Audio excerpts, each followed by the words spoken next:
नमस्कार मित्रांनो, माझं नाव रवींद्र घोरपडे. मी इथं पोरचा पॉईंट द्यायला आलेलो इथं दादांच्या शेतामध्ये. दादा बरेच दिवसाची वेटिंगला होते. दादा तुमचं नाव गाव सांगा. माझं नाव इक्बाल शेख, पडेगाव, राहणार पडेगाव, तालुका श्रीरामपूर, जिल्हा अहमदनगर. आणि माझे मित्र आमच्या गावचेच आहेत, हे पानडी आहेत. आणि यांचा आम्हाला पूर्वीच्या पण एका पोरचा आम्हाला चांगल्या प्रकारे अनुभव आहे. आणि त्या हिशोबानेच आम्ही परत त्यांना आमच्या मळ्यात पण बोलवलं आहे. त्यांनी इथं एकदम व्यवस्थित एक पॉईंट दाखवलेला आहे. आमच्या मळ्यात त्यांनी एक पॉईंट दाखवलेला आहे. गाडीच्या जवळ गाडीपासून पॉईंट गाडीपासून आता पूर्ण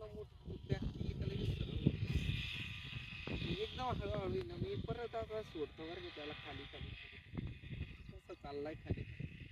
आता मी इथं अटकून धरला, खाली पडू शकतो. आता खाली पडू शकतो, पण तो इथं अटकावलेला ह्या हातामध्ये.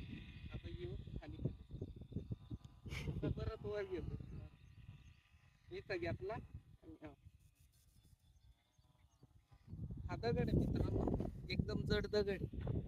आपा इतका जड आहे का बस, तरी तो वर होऊन राहिला पाण्याच्या ताकदीने परमेश्वर.